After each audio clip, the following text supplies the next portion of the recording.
Hey everybody, Gur here, and I'm going to be going over a lot of the basics required to play the new great and amazing game from Rooster Teeth Studios, RWBY Grimm Eclipse.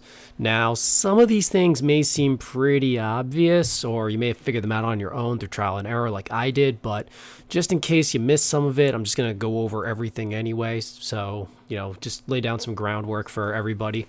So let's dive into it. So the first thing we're actually going to talk about is actually running.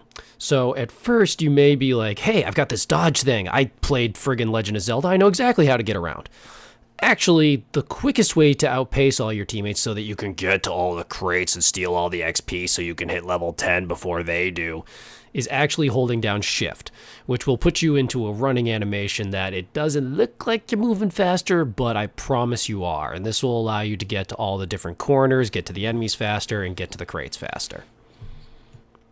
Now, if you're smart enough of a human being to have not only turned on your computer, turned on Steam, and then turned on this game by yourself, you're probably smart enough to figure out that you want to have special. Now, you're probably asking yourself, how do I get more special? You've probably noticed that the bar goes down when you use it, but how the fuck do you get it to go back up? Is this bar fucking schizophrenic? Does RNGesus have a role in this? Well, the actual answer here is that you have to hit a 12-hit combo to get a new block of special. Now that we've figured out how to get special, your next question is, hey, Gur, what's the best way of getting it? Don't worry, Bay, Gur got you.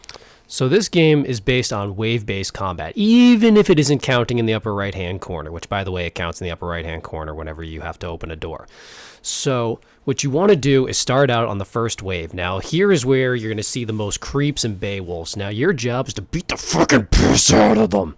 Now, your main focus is going to be stringing together combos to fill your bar. Now, you do not want to AoE clear them, even though it, is quick and easy. Instead of gaining special like you would like, you'll find yourself losing special, which when on the final wave and Ursa pops out and is all big and smashy, you're really going to be regretting. So now that we've talked about gaining special, let's talk about the specials themselves. Now, since we've already established that you're a beautiful, amazing human being capable of turning on their own computer, you've probably pressed tab at some point, as the game has prompted you to do, and seen and looked for yourself and been like, oh my god, there's so many abilities. Just want to click. Defect? I have to lock some of... fuck. But don't worry, Noble Traveler. Gur has created a multi-step program on how to unlock all these abilities. Step 1. Cry. Cry a lot. Step 2. Cry some more. Step 3. Use big AoE abilities to beat the crap out of weenies.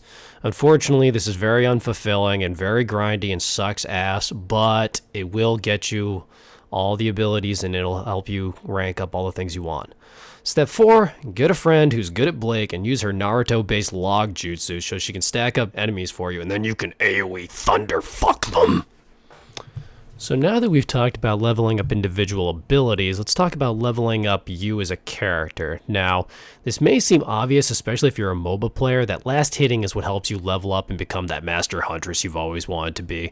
Now, there is a few ways that you can do this. Way 1, you could be a fucking douchecopter and steal all of the XP in last hit like you're a typical bot lane ADC support Stockholm Syndrome relationship and steal everything from your friends.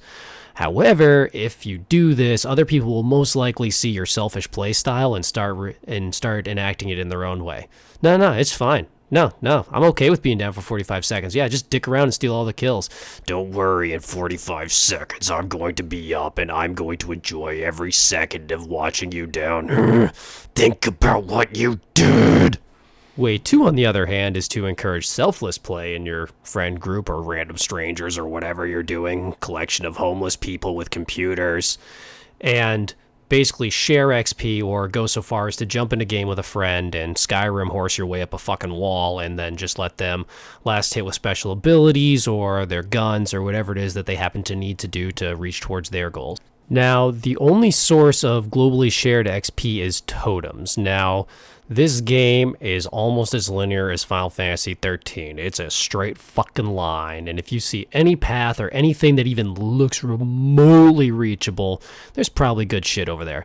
Now, Totems give 100 XP to your team, and I would have noticed this if I had friends, but they just get in the way of my basement-based life decisions. Another reason to make sure that you run ahead of your team to get all the totems is the totems tend to spawn 1 or 2 individual creeps. And the benefit of these guys is you can hit them 4 times, save that 5th hit, and last hit them with a special ability in order to rank that up and help you reach your own goals. Also, when you get a totem, you can sing, I'm queen of the castle, I'm queen of the castle. Now, all kidding aside, Rooster Teeth, please put Nora into this game. I need to beat things with a fucking hammer and shoot rockets. Whew, whoa, got lost there. Where was I? Oh, right, making a RWBY guide. Okay, so the last thing that we're going to talk about, I left to the end because 1, it's mad basic, 2, you probably figured it out on your own, and 3, and most importantly, I'm really hoping that this topic gets antiquated by the fact that Steam integration will hopefully improve and matchmaking will get made better. That said, we're going to talk about matchmaking with friends. So to actually create a game with your friends, you have to go and one of you has to create a lobby. And then once you've created a game lobby, you basically have to sit there, have you or your friend smash on the fucking refresh button like you're a mouse in a maze with an orgasm button, and then wait for the game to pop up, and then you can join it. The one nice feature that they've actually integrated is if you join a friend's game who's already like level 9 or whatever, the game will gift you all of the levels you need to be on their level if you're at a later part in the game. This is also how you will create single-player playthroughs, because sharing is for people who get participation awards and for being there for me to pick up for 50 XP when you die.